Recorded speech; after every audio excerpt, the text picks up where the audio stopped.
Photo photo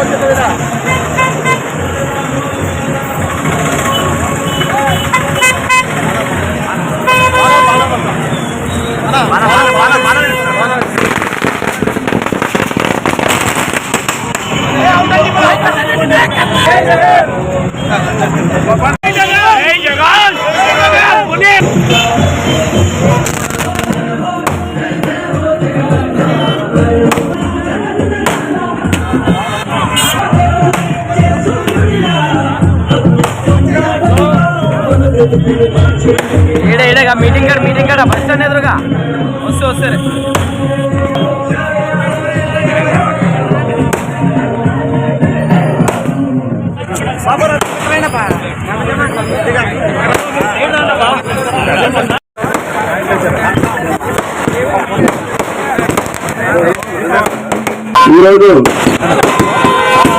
YSR party అధినాయకుడు మాజీ ముఖ్యమంత్రి YS Jaganmohan గారి పిలుపు మేరకు మన ఆదోని నియోజకవర్గంలో సాంసరెడ్డి గారి ఆధ్వర్యంలో, అలాగే ఎమ్మెల్సీ బసవరెడ్డి గారి ఆధ్వర్యంలో, అలాగే మున్సిపల్ చైర్మన్ గారు, అలాగే ఇక్కడ తోటి కౌన్సిలర్లు, అలాగే కౌన్సిల్ సోదరులకు, అలాగే ఇక్కడ విచ్చేసిన నాయకులకు, కార్యకర్తలకు ప్రతి ఒక్కరికి పేరు పేరున నేను ధన్యవాదాలు.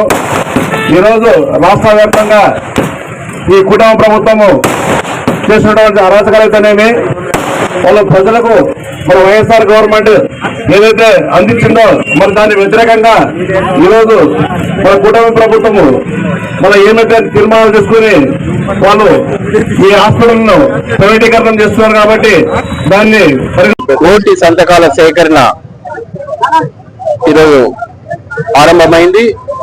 వైఎస్ జగన్మోహన్ రెడ్డి గారు, వైఎస్ మాజీ ముఖ్యమంత్రి గారు ఆదేశానుసారం ఇక్కడ ఆదోనిలో సాయి ప్రసాద్ రెడ్డి గారి మాజీ ఎమ్మెల్యే గారి ఆధ్వర్యంలో ఈరోజు బస్టాండ్ ఏరియా ప్రాంతంలో మెడికల్ కాలేజీకి సంబంధించినటువంటి 17 మెడికల్ కాలేజీకి సంబంధించినటువంటి ప్రైవేట్ పరం చేస్తా ఉన్నామంటే దానికి అందులో భాగంగా ఈరోజు ఆదోనిలో కోటి సంతకాల సేకరణ చేయడం స్టార్ట్ అయింది.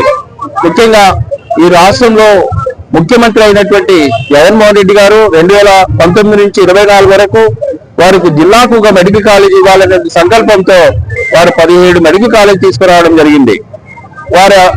వారు కరోనా టైంలో వారు చూసినటువంటి బాధలని ఖచ్చితంగా పేదవాడికి వైద్యం కావాలనే ఉద్దేశంతో వారు ఆ రోజున ఆ ఉద్దేశంతోనే 17 మెడికల్ కాలేజ్ తీసుకురావడం జరిగింది. 17 మెడికల్ కాలేజ్లో 7 మెడికల్ కాలేజ్ ఆల్రెడీ కంప్లీట్ అయిపోయి ఉన్నాయి. అందులో 5 మెడికల్ కాలేజ్ స్టార్ట్ చేశారు.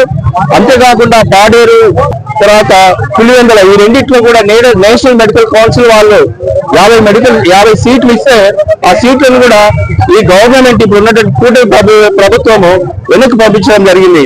అంటే ఎక్కడ వైద్యం ఒకటే కాకుండా విద్యను కూడా కొనాల్సినటువంటి పరిస్థితి.